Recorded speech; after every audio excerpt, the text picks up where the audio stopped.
సెలవు తీసుకోకుండా రోజుకు 18 గంటలు పనిచేసి తెలంగాణ రాష్ట్రాన్ని ఇవాళ దేశంలోనే ఒక గౌరవప్రదమైన స్థానానికి తీసుకొచ్చినాం.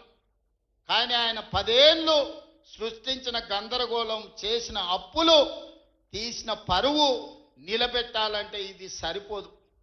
కష్టపడుతున్నాం. దుక్కి దున్నంగానే పంట వండుతుందా?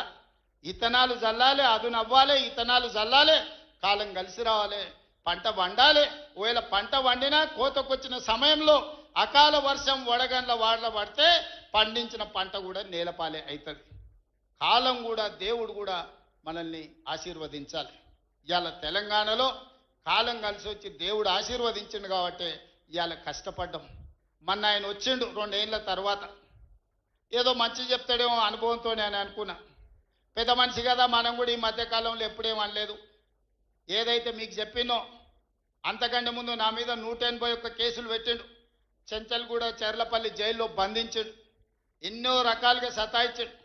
నన్నే కాదు, నా కుటుంబాన్ని కూడా పట్టి పీడించాడు.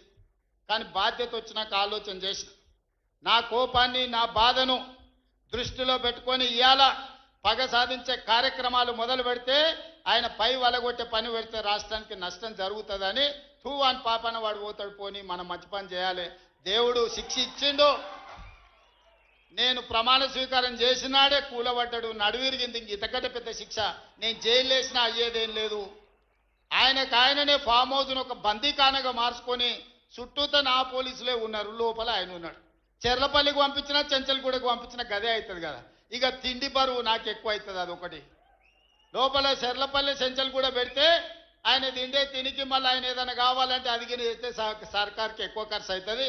తిండి ఆయన సంపాదించేది ఇన్నా ఫామ్ హౌస్లే ఒక బందీఖానగా పెట్టుకొని చుట్టూతో మన పోలీసులే పహారా కాస్తున్నారు. ఇక ఆయన చేసిన పాపాలకు ఆయననే పోతాడని ఊరుకున్నా. ఎప్పుడన్నా ఏమన్నా అన్నానా? ఏమన్నా అన్నానే? ఎప్పుడన్నా ఏమన్నా అన్నానా? మీరు చెప్పురు. ఇక్కడ పాత్రికేయ మిత్రులు ఉన్నారు అందరు, నాకు కూడా దోస్తులే కదా వాళ్ళందరూ. చెప్పురు, ఎప్పుడన్నా ఏమన్నా అన్నానా? ఒక్క కేసు అయినా పెట్టినా? పోనీ ఈ జిల్లాలో ఎవరి మీద నన్ను ఒక కేసు పెట్టినా? ఎన్ని పాపాలు చేసారు వాళ్ళ ఎమ్మెల్యేలు, మంత్రులు మీకు తెలుసు కదా. ఎంతమంది ఆస్తులు గుంజుకున్నారు మీకు తెలుసు కదా. ఎవరినన్నా నేను కక్షతోనేమన్నా చేసినా? నేను ఒకటే అనుకున్నా, ఎవరి పాపానికి వాడు పోతాడు. మనం చూసినా చూడకపోయినా పైన దేవుడు ఉన్నాడు, పైనుంచి కిందికి చూస్తూనే ఉంటాడు. ఎవరిని లెక్క వానికి రాస్తూనే ఉంటాడు, ఎవరిని మిత్తి వానికి చెల్లిస్తూనే ఉంటాడని. ఆ మిత్తిలో భాగంగానే నేను ప్రమాణ స్వీకారం చేయడానికి పోయిన రోజే మంచం మీద నుంచి బోర్ల పడి మక్కెలు ఇరిగి మూలకు పడ్డాడు. ఇక ఆయన నిన్నొచ్చి పెద్ద మనిషిలాగా మంచి చెప్తాడేమో అనుకున్నా. తోలు తీస్తా అని అన్నాడు.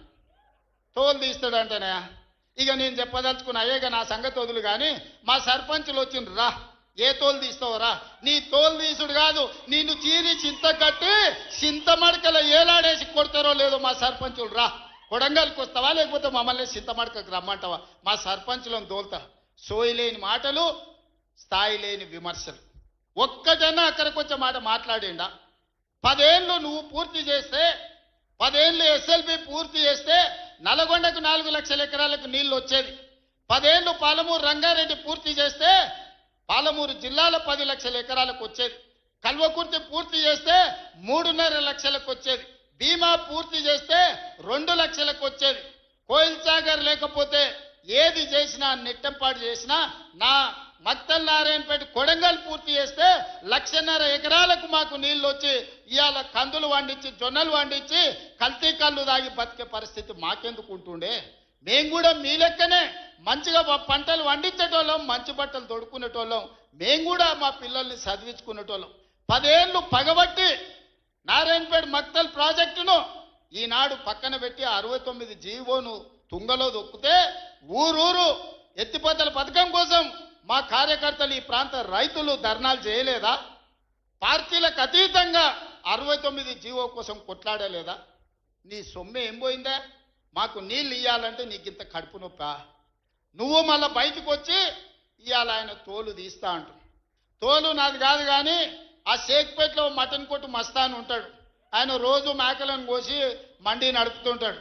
ఆయన చెప్పిన కేసీఆర్ ఖాళీగా ఉన్నాడంటనే తోలు తీస్తాడంట.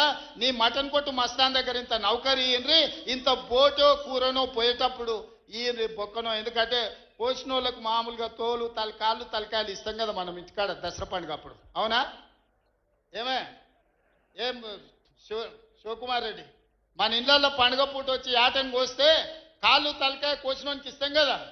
ఇక మటన్ కొట్టు మస్తాన్ కూడా చెప్పిన, ఆ కేసీఆర్ ఖాళీగా ఉన్నాడంటేనే 2 ఏళ్ళు ఫామ్ హౌస్లో ఏం చేస్తుండంటే తోలు తీసేది ప్రాక్టీస్ చేసిండంట. తోలు బాగా తీస్తాడంట. నీ మటన్ కొట్టులో ఈ తోలు తీస్తాడు, కాళ్ళు తలకాయలు మాత్రం ఉచితంగా సాయంత్రం పోతే దావతులో బోటిగిన ఏమైనా కొట్టుకొని సాయంత్రం 2 వేసేటప్పుడు తీసుకుంటాడేమో అని.